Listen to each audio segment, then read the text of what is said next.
سلام كمي صنحو كبرى تخطتلت نلوم ربع 13 جنبوت 2026 زتدالو حدش زيناتات حيزلكم قريب اللخو مكتتالكم يعدم فلاما كندبتاتو دكتور دبرصيون قبر ميكائيل لو مزهبو مجلس زملكتن بزعبا إيرتران حبرات هاجراتن زوص حبريتان وكيل بانك لمعات أفريقيا أب إيرترا زكايدو زلو عودة زملكتن إيرتران هندن زتا كم زكايدان عرب ليك نيتيبيا كم زخواننن أمريكان إثيوبيان حبرا مكلخال كم زختمان أمريكا بلعل إثيوبيان بيراتو زنبرت ناس ورقدا كم زلعلتن بزعبا وجه إيران إسرائيل أمريكان قرابتها هاجرات إيران زلوا حدش تمعبالتاتن زبلون قال إن زحبر زرزر زيناتات حيزناركم قريبنا لنا نشانلنا سبسكرايب بمقبار كسامو داتا ختكاتلونا بخبرن عدموكم إسرائيل قبل على ليبانوس بسفصمته كبيد متقعته كلتا حكام زركبوم 13 سبات كم استقتلوا تقاليصو إسرائيل قبل ليبانوس زكايدته متقعته نفرته 13 سبات كم زموتو منكسام أكنا زينا زغلصو خوينام أمانغو إسرائيل ليبانوس عتو جله حزبولا نتججت كبق زي كعلى سمع سلام كم زفرسو وانت قاليصو بمسرت هاجرو ماكنا زينا ليبانوس اب حدا ليت اب حدا غزا بستفصم متقعته 6 سبات كموتون كالو كالوت شوعته دماق وسيلام بسولس منستر طعناته هاجر اب متقعت اسرائيل كلتا سرعتنيات حكمنا كموتون كالو سالسايوم دما كم زقسل افليتو سراي اسرائيل نتصبصاب يمرمرو خم زلون حبيرولو بريزيدنت ليبانوس جوزيف اون بقتلتهم حكايم زلوا حزن بمجلاس قصال متقعت اسرائيل مرغغان مملاس زغبر صعرتات يعنقف كم زلوا كاسيسو منستر طعناته هاجر اسرائيل نسوما يحكمنا كون إلى علامة تجبر كم زلاز جلس أخوينو اتمنيسر 108 ليبانوساويان وابتهس أجرجل سرعتين تتعنان أبتكينات كم استقتلون إسرائيل قبل على أمبولانساتن تكلت تعنان 104 متقعت كم زفص متافليتو بخالي زينا بريزيدنت أمريكا دونالد ترامب بروجرام نيكلور إيران دوموبال كابت أمريكاويان زقات أمام كتابو بدو زعبي قبل تزاريبو ترامب نغازيتنيات تبزهبو مجلسي تهران نيكلور أسوار كهلو مكلخال قدام نزوها بمخانو قاليصو إذا خمزي لنكالو سعود عرب أبوان كوينات إيران مشترا متقعت قبل علي إيران كم زكايدت رويترز حزوز وصحادش حبريتا قاليصو سعود عرب أبوان كوينات معكلاي مبرا قبل علي إيران حيالو مشترا متقعتات كم زكايدت رويترز نخلتا معرابيانا نخلتا سب سلطان إيران بمتقاس حبيرو سعود عرب نمتقعت إيران ملسن مهاب نزي دبداب نفرت كم زكايدت وانتا قاليصو إذا وتهدرو سقمت سعود عرب ترى زي فلت كوينو إيران بقتا متقعت كم زفصمتا نفلما أواني زقلت زلو كلتا معرابيان منشتات نرويتر سابزابو حبريتا حيل أير سعود عرب نت متقعت أمو داتا ورح مقابيت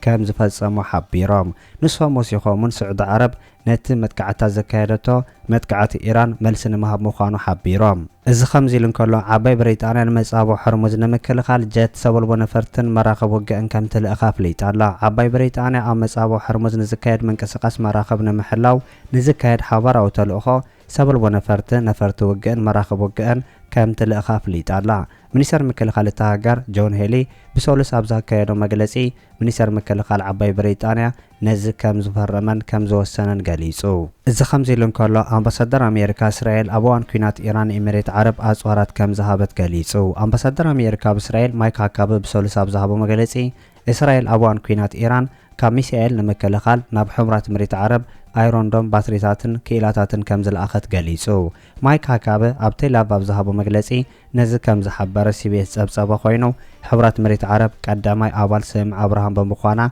كمسكنا يدل كبل هو كابز جلس أخوينو ربحوا رؤيو إسرائيل ايروندوم باتريتاتن كيلاتاتن سريدالا إلو أبو دابر نت مايك هاكاب إسرائيل إخاتو زبولو أسواريخون كيلاتات كساب حجي أرغا قصتن ويكا أين ساقتن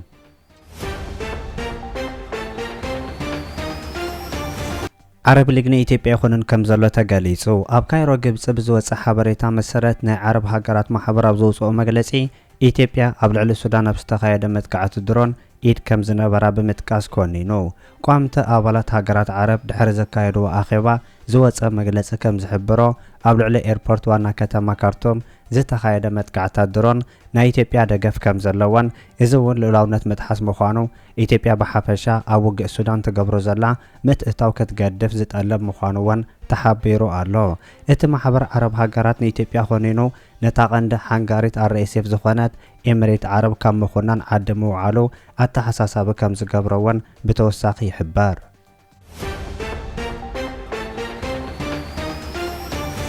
ኤርትራን ባንክ ልምዓት አፍሪካን ስትራቴጂካዊ ስምዕ ዳግማይ ከም ዝሐደሱ ተገሊጹ። ጉጅለ ልኡኽ ባንክ ልምዓት አፍሪካ ካብ 15 ክሳብ 17 ሚያዝያ 2026 ኣብ ኤርትራ ላዕለዋይ ደረጃ ናይ ስራሕ ምብጻሕ ከም ዘካየደ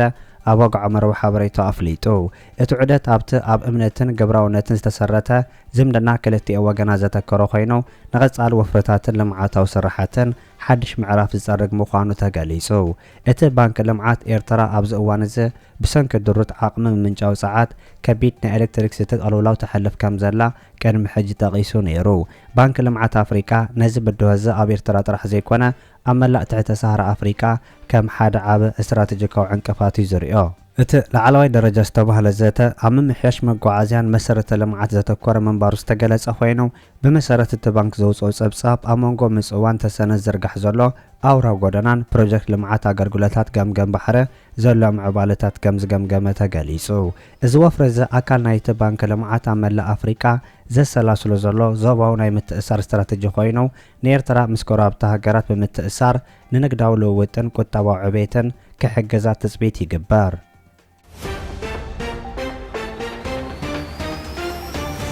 መሪሕነት ሕወሓት ኣብ ክልል ትግራይ ተቃውሞ የጋጥሞ ከም ዘሎ ተገሊጹ። ሳልሳይ ወያነ ትግራይ ኣብ ክልል ትግራይ ስልጣን መሓዙ ዝኣወጀ ናይ ሕወሓት ሓይሊ ካብ ሕጊ ዝወፅእ ምዃኑ ብምሕባር ከም ዘይቅበሎ ጠቒሱሎ።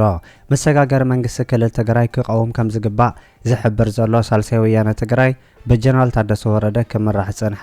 ግዝያዊ ምምሕዳር ኣብ ቦትኡ እንከሎ ካሊእ ምምሕዳር ብምስራቱ ነታ ክልል ኣብ ዘይውፅእ ዓፀቕቲ ከእትዋ ከም ዝኽእል እውን ኣጠንቂቑ ኣሎ።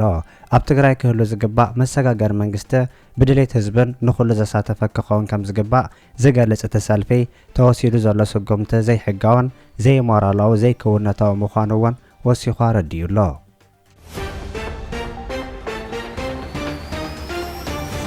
ኤርትራን ህንድን ዘተ ከም ዘካየዳ ተገሊጹ። ሚኒስትር ወጻኢ ጉዳይ ኤርትራ ዑስማን ሳልሕ ምስ ኣምባሳደር ህንዲ ኣብ ኤርትራ ሽሪ ራጀ ካማል ተራኺቡ ከም ተዛተየ ተገሊጹ። ኣብቲ ኣብ ቤት ጽሕፈት ወጻኢ ጉዳያት ኣብ ኣስመራ ዝተኻየደ ዘተ ዝምድና ኤርትራን ህንድን ዝያዳ ንምሕያለን ኣብ ጸላታት ትምህርቲ፣ ጥዕና፣ ሕርሻን ንግድን ዘሎ ርክባት ንምድንፋዕ ምዃኑ እውን ካብ ሚኒስትር ወጻኢ ጉዳይ ኤርትራ ዝተረኸበ ሓበሬታ ይገልጽ።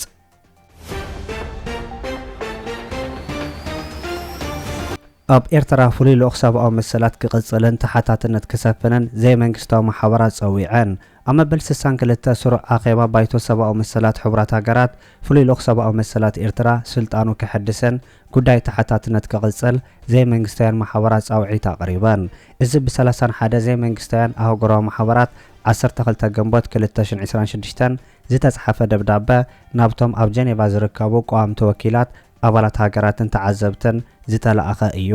ኣብቲ ካብ 15 ሰነ ክሳብ 10 ሓምለ 2026 ዝካየድ ስሩዕ ኣኼባ ባይቶ ሰብኣዊ መሰላት ሕቡራት ሃገራት እቲ ባይቶ ንስልጣን እቲ ፍሉይ ልኡኽ ዘናውሕ ጽኑዕ ውሳነ ክሕልፍ ኣተሓሳሲበን ኣለዋ። እዘን ዘይመንግስታዊ ማሕበራት ቅድሚ መበል 62 ስሩዕ ኣኼባ ባይቶ ሰብኣዊ መሰላት ደብዳበ ንምጽሓፍ ዝተገደድሉ ቀንዲ ምኽንያት ነቲ ስልጣን ፍሉይ ልኡኽ ንምሕዳስ ዝካየድ ዲፕሎማስያዊ ምንቅስቓስ ንምጽላው እዩ። ከምቲ ዝፍለጥ እዚ ስልጣን እዚ በብዓመቱ ክሕደስ ዘለዎ ኮይኑ እቲ ደብዳበ ነቶም ቀዋምቲ ወኪላት ሃገራት ንጹር መርትዖታት ንምቕራብ ዝዓለመ ኮይኑ ሎሚ ዓመት ምስ መበል 25 ዓመት ማእሰርቲ ጉጅለ 15 መበል 10 ዓመት ጸብጻብ ኮሚሽን ምርመራ ምግጣሙ ነቲ ጉዳይ ዝያዳ ህጹነት ከም ዝሃቦ ቢቢሲ ጸብጺቡ።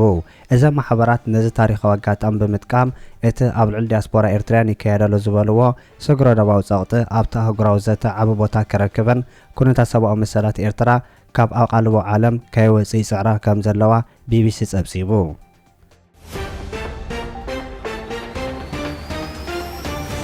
ኣሜሪካ ኣብ ልዕሊ ኢትዮጵያ ኣንቢራቶ ዝነበረት እገዳ ከም ዝተለዓለን ሓባራዊ ወተሃደራዊ ስምዕ ከም ዝኸተማን ተገሊጹ። ኣሜሪካ ኣብ ልዕሊ ኤርትራ ኣብ እዋን ምምሕዳር ጆ ባይደን ዝተነበረ እገዳ ከም ተልዕል ድሕሪ ምግላጻ ኣብ ሳልስቲ ምስ ኢትዮጵያ እውን ኣብ ምክልኻልን ጸጥታን ዘተኮረ ስምዕ ምኽታማ ይግለጽ ኣሎ። ኣሜሪካን ኢትዮጵያን ኣብ ቀርኒ ኣፍሪካ ጸጥታ ምርግጋእ ንምድንፋዕ ክልቲያዊ ስምምዓት ከም ዝፈረማ ዝግለጽ ዘሎ ኮይኑ ሚኒስትር ወጻኢ ጉዳይ ኢትዮጵያ ገዲዮን ጢሞቴዎስ ናብ ኣሜሪካ ብምኻድ ድሕሪ ዘካየዶ ስምዒ ምዃኑ እውን ይሕበር ኣሎ። ሚኒስትር ወጻኢ ጉዳይ ኣሜሪካ ማርኮ ሩቢዮን ሚኒስትር ወጻኢ ጉዳይ ኢትዮጵያ ጌዲዮን ጢሞቴዎስ ኣብ መንጎ ኣሜሪካን ኢትዮጵያን ክልቲኡ ዘተ ንምግባር ኣብ ዋሽንግተን ዲሲ ድሕሪ መረኻቦም ዝተበጽሐ ስምዕ ኣሜሪካ ብዞባ ቀርኒ ኣፍሪቃ ሓድሽ ምዕራፍ ተኸፍት ከም ዘላ ዘመልክት ክኸውን ከም ዝኽእል እውን ይንገር። ኣሜሪካ ኣብ ልዕሊ ኤርትራ ተነቢሩ ዘሎ እገዳ ከም ተልዕሎ ኣብ ዝገለጸትሉ እዋን ምስታ ቀንዲ መጻረርቲ ኤርትራ ዝኾነት ኢትዮጵያ ክልቲኡ ስምዒ ትገበር ምህላውን ዝሕብሩ ጸብጻባት ኣብ መንጎ ኤርትራን ኢትዮጵያን ብሰንኪ ኣፍ ደገ ባሕሪ ከቢድ ዲፕሎማስያዊ ወጥሪ ዓሪጉ ከም ዘሎ እዩ ዝግለጽ። ኢትዮጵያን ኤርትራን ናብ ዳግማይ ኩናት ከይኣተዋ ኣብ ስግእሉ ዘሎ እዋን ኣሜሪካ ምስ ክልቲአን ሃገራት ዘለዋ ዝምድና ተድልል ከም ዘላ ዝግለጽ ዘሎ ኮይኑ ኣብዚ እዋን እዚ ኣብ ኢራን ዘሎ ውግእን ምዕጻብ መጻብ ሆርሙዝ ዘበገሶ ንቀይሕ ባሕሪ ፍሉይ ግዳሰ ኣይህዋ ከም ዘሎ እውን ይገልጹ። ዞባ ቀርኒ ኣፍሪካ ብሰንኪ ውግእ ሱዳን ምስ ሰሓብ ሶማልን ስጋት ግጭት ኤርትራን ኢትዮጵያን ተዳኺሙ ምጽንሑ ዝሕብሩ እቶም ወገናት ኣብ መንጎ ኤርትራን ኢትዮጵያን ጸንሐ ወጥረ ክሃድአን እቲ መስመር ግቡእ ስርሑ ክሰርሕ ዝነቐለ ናይ ኣሜሪካ ተበግሶታት የገልጋል ከም ዘሎ እውን ይገልጹ። ደገፍቲ ኢራን ዝኾኑ ዕጡቓት ሓይልታት ሕቲ የመን ንመጻበቦ ብኣልመንዴብ ክዓጽዎ ምዃኖም ኣብ ዘፈራርሕሉ ዘሎ እዋን ምስታ ልዕሊ 1,100 ኪሎ ሜትር ገምገም ቀይሕ ባሕሪ ዘለዋ ኤርትራ ዝምድና ምምሕያሽ እዋናዊ ስትራቴጂካዊ ስጉምቲ ምዃኑ እውን ክሕበር ጸኒሑን ኣሎን። ኣሜሪካ ኣብ ልዕሊ ኤርትራ ተነቢሩ ጸንሐ እገዳ ክስርዝ ምዃና ናይ ሮይተርስ ምንጪ ካብ ዝረኣዮ ሰነድ ተበጊሱ ዝሃቦ መግለጺ ከም ዘሎን ብመሰረት ሮይተርስ ዝረኣዮ ሰነድ እውን ክፍሊ ጉዳይ ወጻኢ ኣሜሪካ ናብ ዝተፈላለዩ ሃገራት ኣብ ዝለኣኾ ጽሑፍ ኣሜሪካ ነቲ ፕረዚዳንት ጆ ባይደን ኣብ 2021 ዝፈረመሉ እገዳ ዘንበር ኣዋጅ ክስርዞ ምዃና ዘርድእ ምዃኑ እውን ይፍለጥ። እዚ ከምዚ ኢሉ እንከሎ ኣሜሪካ ኣብ ልዕሊ ኢትዮጵያ ኣንቢራቶ ጸንሐት ናይ ኣጽዋር እገዳ ከም ዝተልዓለ ተገሊጹ ኣሎ። ሚኒስትር ወጻኢ ጉዳይ ኢትዮጵያ ዶክተር ጌዲዮን ጢሞቴዎስ ናብ ኣሜሪካ ዋሽንግተን ዲሲ ኣምሪሑ ምስ ሰበ ስልጣን ኣሜሪካ ናይ ምክልኻልን ኣጽዋርን ስምዒ ድሕሪ ምፍራሙ ኣሜሪካ ኣብ እዋን ውግእ ትግራይ ኣብ ልዕሊ መንግስቲ ኢትዮጵያ ኣንቢራቶ ጸንሐት ናይ ኣጽዋር እገዳ ከም ዘልዓለት ተገሊጹ ኣሎ።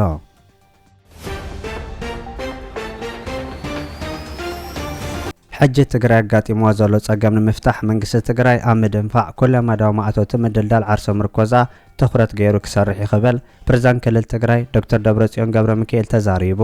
ምድንፋዕ ኩለ መዳዊ ማእቶትን ንምውሓስ ህልውናን ድሕነትን ብዝብል መሪሕ ሓሳብ ላዕሎት ኣመራርሓ ኣብያተ ጽሕፈት ሰሙያ ትግራይ ዝተረኸቡሉ መድረኽ ዘተ ሎሚ ይሳለጥ ዘሎ ኮይኑ ኣብቲ መድረኽ ዝተረኸበ ፕሬዝዳንት ብሄራዊ ክልላዊ መንግስቲ ክልል ትግራይ ዶክተር ደብረጽዮን ገብረ ሚካኤል ቅድሚ ጆኖሳይዳዊ ኩናት መፍራይነት ሕርሻ ትግራይ ክዓቢ ዝተፈላለዩ ስርሒታት እናተወገኑ ንስግር ኢንዱስትሪ ጽቡቕ ባይታ እናንጸፉ መጽየሞም ኢሉ እንተኾነ ግን ሕርሻ ትግራይ ብሰንኪ ኣብ ትግራይ ዝተፈጸመ ጆኖሳይዳዊ ኩናት ዝበሎ ካብቲ ዝነበሮ ጉዕዞ ተኸሊፉ ከቢድ ዕንወት ከም ዝበጽሖ ዝገለጸ ኮይኑ ሕጂ ትግራይ ገጢምዋ ዘሎ ጸገም ንምፍታሕ መንግስቲ ትግራይ ኣብ ምድንፋዕ ኩለ መዳዊ ማእቶት ምድልዳል ዓርሶ ምርኮዛ ትኩረት ገይሩ ክሰርሕ ኢሉ።